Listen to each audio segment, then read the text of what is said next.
The first 10 chapters in Genesis recount the life of many life histories of several men of faith, including Abel, Enoch, and Noah. However, the majority of the next 15 chapters is devoted to the life of just one man, and that's Abraham.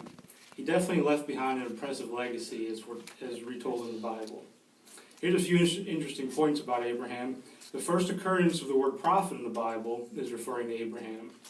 The first mention in the Bible of putting faith in God is referring to Abraham. He's also the only person in the Bible who's referred to as God's friend, and not just once, but 3 times. So no doubt there's many useful things that we can take from studying the life of Abraham and all the acts of faith, among other good qualities he showed. But for the next couple minutes, we're going to talk about the faith he showed in his early history. And there's going to be 2 examples that we focus in on. The first one has to do with the background he came from. He was born and grew up in Ur. Now, Ur was a large and prosperous city, but it was also steeped in idol worship. In fact, Abraham's own father, Terah, may have been among those who worshiped various idols. So how was Abraham affected by his surroundings? Did he make any kind of reputation for himself? Well, let's turn to the scriptures in the book of Romans to find out. It's Romans chapter 4 and verse 11. That's Romans 4, verse 11.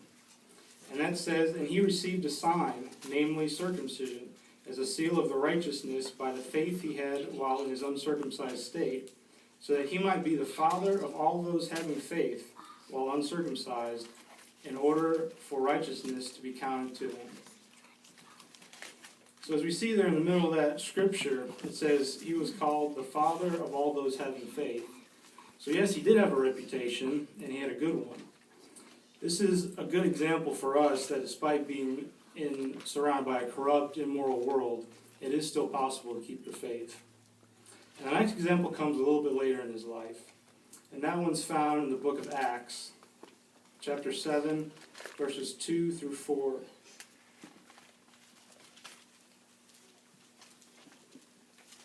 That's Acts chapter 7 and verses 2 through the first part of verse 4. And that says, "Stephen replied, 'Men, brothers, and fathers, listen. The God of glory appeared to our forefather Abraham while he was in Mesopotamia, before he took up residence in Haran. And he said to him, Go out from your land and from your relatives, and come to the land that I will show you.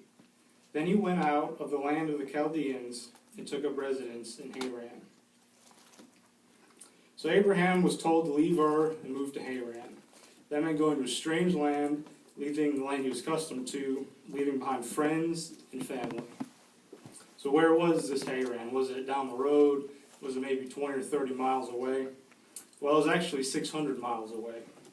That's about the distance from here to Cleveland, Ohio. And Abraham couldn't just jump in his car and drive there. If you were to walk that distance, it would take over 8 days of continuous walking. And to top it all off, Abraham was also about 70 years old at the time. And no doubt he had numerous supplies to carry with him. So this was no easy task for Abraham. But because of the faith he had in Jehovah, he was able to accomplish it. And in the end, just as Jehovah promised, he was greatly blessed. We too can be blessed if we strive to show the same unwavering faith that Abraham showed throughout his life.